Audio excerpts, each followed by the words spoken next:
This is the first part of chapter 21, the generation of biochemical energy. This is an extremely important chapter.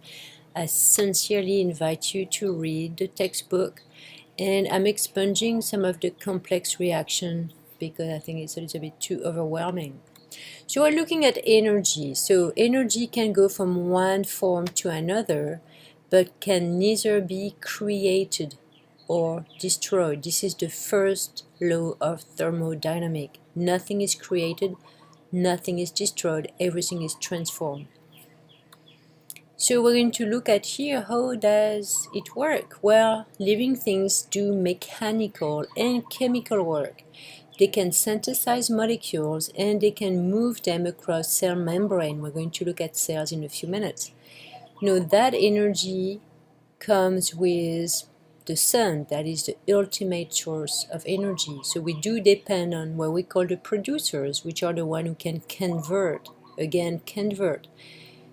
energy from the sun into a chemical energy that we can actually use. This is the reason why we eat and breathe, to make the energy ATP that we need for every function.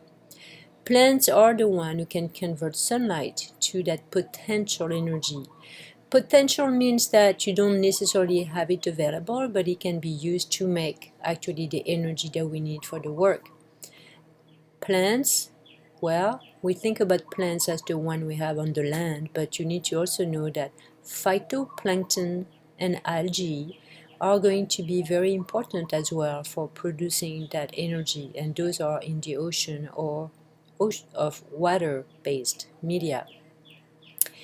Animals, they are called heterotrophs. They cannot make their own energy, but they are going to access that energy through the food and store it in bones or fats. So this is here the energy, life, and biochemical reactions. We all depend on the plants.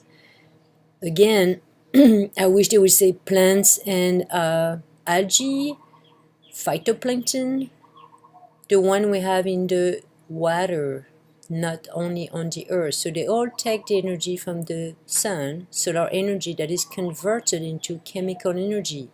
Animals, we see here a cow. Well, the cow will eat the grass, and from that cow is going to be able to provide energy to build up all is needed for its growth. That's what we call the work, and some of it is going to be released as heat, which is actually lost to the system. So differences between the mechanical work, which is the energy you need to do the work, and the potential energy, which is stored into chemical bonds.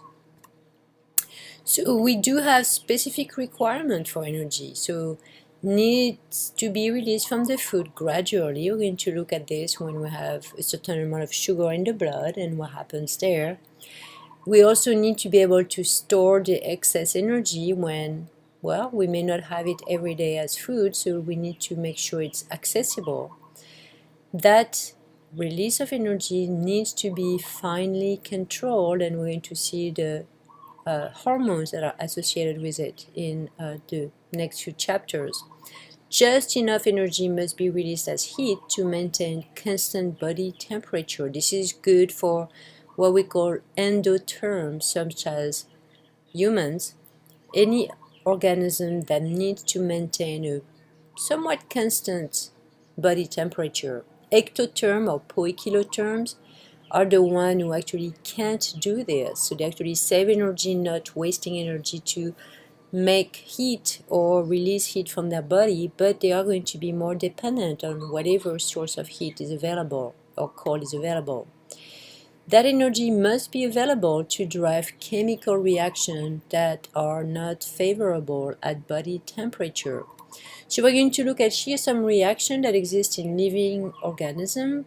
They are not anything different from the reaction we can actually get into a chemistry laboratory. They follow the same law, and they also have the same energy requirements. So this is what we call here the biochemical pathway. A pathway is a series of enzyme-catalyzed chemical reactions that are going to be linked or connected by their intermediate. And that's the product of the first reaction is the reactant for the second reaction, and then for the third, and so on. There are two main categories of cells. You need to know those, the prokaryotic cells and the eukaryotic cells. So be able to recognize both of them.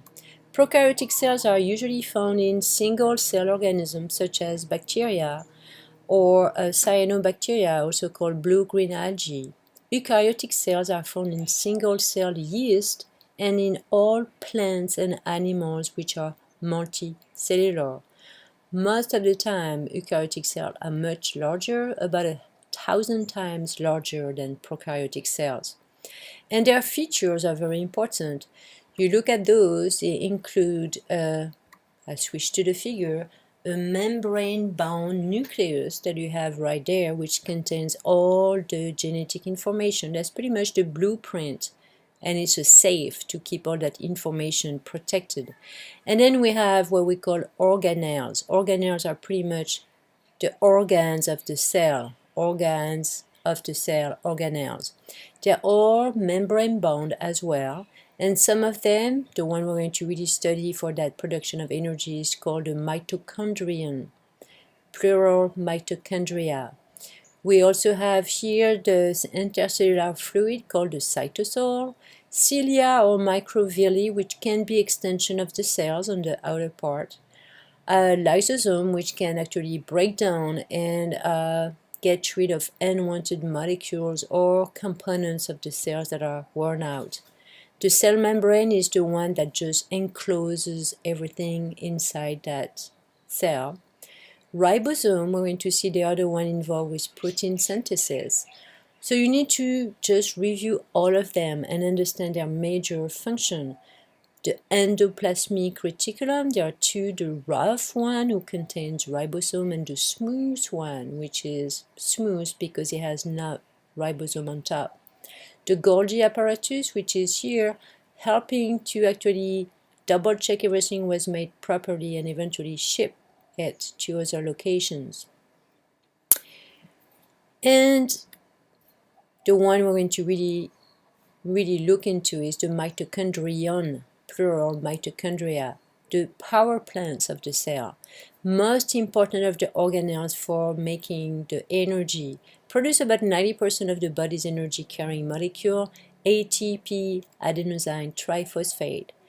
The matrix is the space surrounded by the inner membrane of a mitochondrion, and the ATP is what we call the energy currency. Here they say energy carrying molecule. So close up on one mitochondrion, you see that it has an outer membrane, it has an inner membrane, and in between it's called the intermembrane space. They all have a very important role. The inner membrane, if you look at it, it has all those foldings, we call those cristae, and the reason is that it will increase the surface area. Thus, any reaction that takes place there can be multiplied because you have more surface area. And on the right side, it shows you just a basic drawing of how we produce the energy. First step will take place outside of the mitochondrion, and then you're going to have other steps such as the citric acid cycle and then the electron transport chain, or ETC, and phosphorylative oxidation, which is going to be what provides most of the ATP. So the citric acid cycle takes place in the matrix. The electron transport chain, ETC, and ATP production takes place in the inner surface of the inner membrane, and all those folds from the cristae, as I said earlier, increase the surface area, which actually make more of those reactions that can take place.